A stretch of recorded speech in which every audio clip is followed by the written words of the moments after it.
Hey, Dragon Dart Racing, Kevin Hunt. Got a little interesting little project here today. This is a little Solex carburetor off of a 71 VW Super Beetle. A shop I worked at years ago, we worked on a lot of these. So, kind of hitting my memory banks. So, I'm going to go through it for a friend of mine. They just bought the car recently. We gave it a tune up, just the valve, did all the maintenance, and it's still running kind of rich. So, he thought, well, let's just go ahead and do it. And I was noticing what was funny about it when I took the carburetor off, because the adjustment wouldn't change. All we could adjust was the idle speed, but the mixture didn't seem to change. You could tell it was rich. What's nice about a Beetle, you can, with the exhaust in front of you, you can asphyxiate yourself while you adjust the carburetor. But when I was unplugging this is called the idle cutoff solenoid, I believe is the proper name. And what it does, it shuts the idle off, the mixture off, when you shut the key off, so the car doesn't keep running when you shut the key off. The old cars used to do what's called running on or dieseling, where fuel would go in and the combustion chamber was hot enough where it would just keep firing and firing, and you'd almost have to put it in gear and let it shut off that way. So and it also powers up, the same feed powers up the electric choke. So when I unplugged it, everything appeared to be hooked up, but when I unplugged it from its 12 volt source, which was the positive side of the coil, it just fell off. And if you can see this, I don't want to try to see if you can see it in the camera. I'm going to get in close, so if it blurs, there is just one, I'm going to get out of the way, one strand of wire there on that. And I don't even know if it was making a true connection or not. On here. So that was not only keeping the idle circuit off, as well as the choke not coming fully open, and that's why it was running rich. But he bought a kit. He wants to go ahead and clean it up, so let's go through it.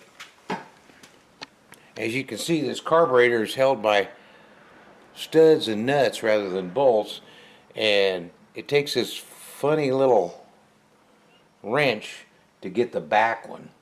When you're taking one of these off, it takes this. So I had to dig into the archives, but I still had my Volkswagen carburetor wrench. I got the choke off, electric choke off. I'm taking the choke pull off now. So carburetors, everything is a flat tip screwdriver. No Phillips, no Torx. It's an old-fashioned flat tip.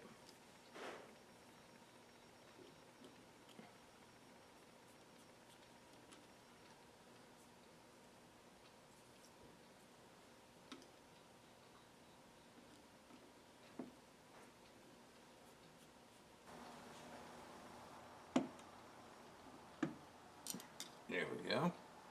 There's the cover and the spring. I've got the top of the carburetor off, and I had to go back to my memory banks a little bit. I was struggling to get this choke pull-off out. It kept hitting the linkage that it works against, and I remember now, once you take the top off, you're able to move the choke butterfly a little further, and then that gives you just the clearance you need to pull that out. But the carburetor's not too bad inside. I'll imagine that broken wire was probably the majority of his problem. Okay, I got the float out, and there's a little bit of grody-ness in there. We'll stick her in the old ultrasonic cleaner and put her together.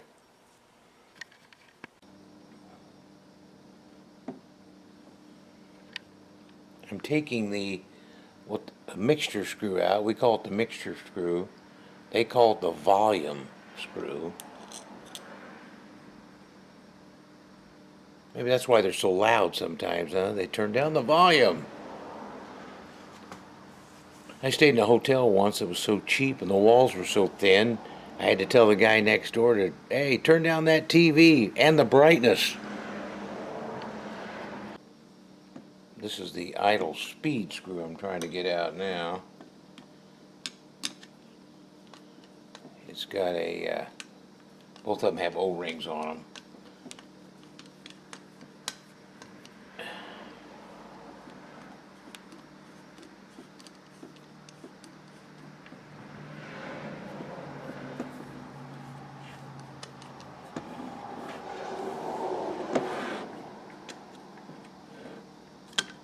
If I can get it here, it keeps, there we go.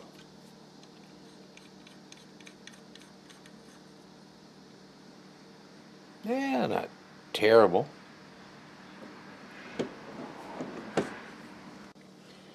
Taking the accelerator pump out.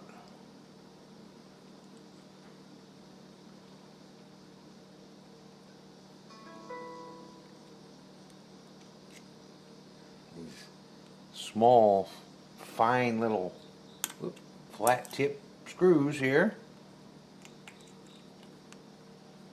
There we go. There we go. Then I got it out of the cleaner now. It cleaned up pretty good. Come out pretty good. And I'm putting in the putting in the adjustment. I'm putting the idle screw here. You can see it there. And I'm putting in the volume screw, as they call it. We call it the mixture screw. And it said to start out with, take it all the way in and come out about 2.5 to 3 turns, which honestly, that's pretty standard on most carburetors. I probably got it to where you can't see it, but I'm going to do that right now.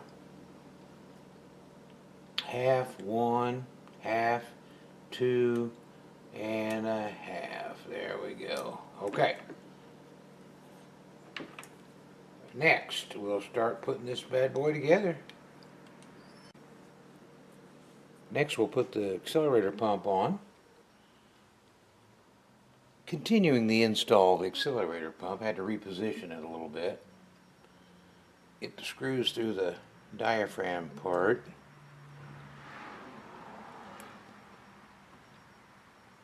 Get it down on there properly.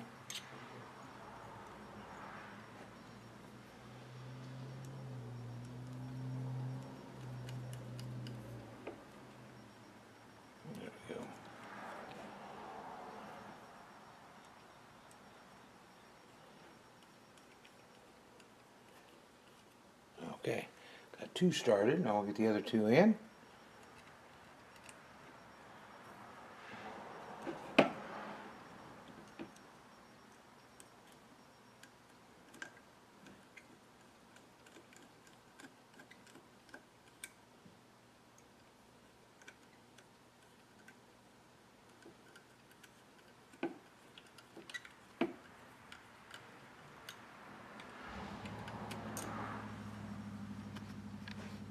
Okay, that's that. All right, we're going to put the float in now. It's kind of interesting how they do things, these old German carburetors. They got a, this is your pin to set the float in its little guide here, but it's also got this sleeve, so you've got to put make sure the sleeve's in here first. I guess they must think it must wear, this float's plastic, and then you got to put the little, this in there, which gives it the little pieces, the perch, to go down in here like so. And that puts that down there like that. Then we've got the little, this is your little holder to kind of keep it in place. They did give me a new one of those. More plastic stuff. Alrighty, that ought to do that.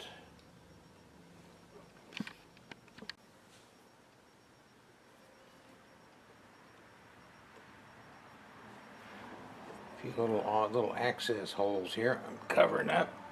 Took them all apart so we could clean in there real good.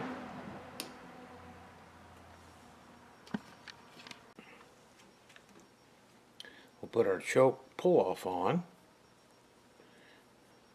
And you have, as I said when I disassembled it, you have to do this with the top off because you can't move the choke butterfly far enough to get this piece that it catches on to open it. You can't get it out unless you move the choke a little over center. and you can't move it over center when it's installed because the rest of the carburetor body stops it.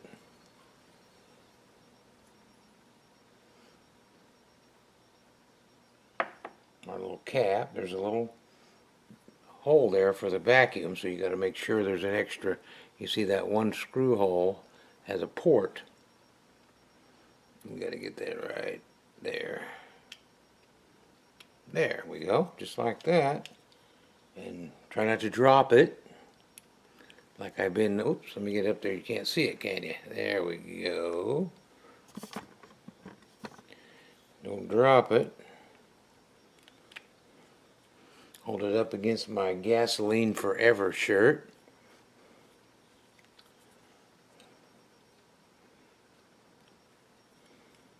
Put a little plug in there for Freiberger, huh?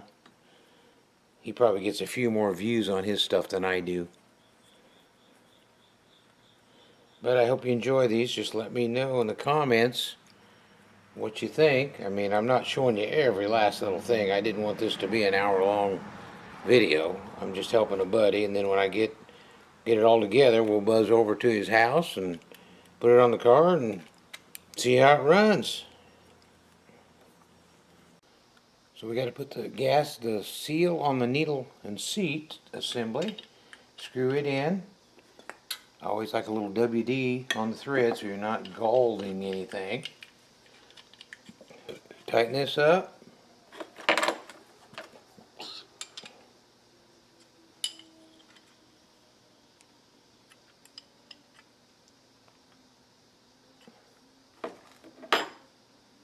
And the only thing left to do is put the gasket on the top and tighten her down and put the choke on it, and we'll be putting it on the car. Top's on, and we're just tightening down the screws.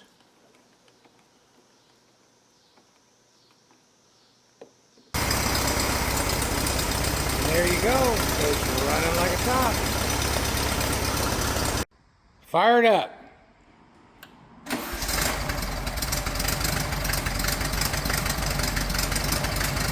Oh yeah.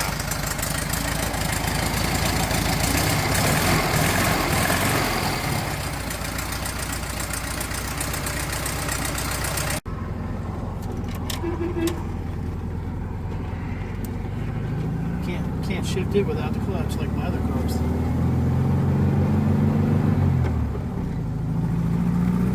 We're on our road test. Oh yeah, feel that. What do we got, 80 horsepower? 60. 60? Feels like it's got 61. Yeah, I couldn't even get up to speed by this time last time. We're already I think she's doing 50. fixed.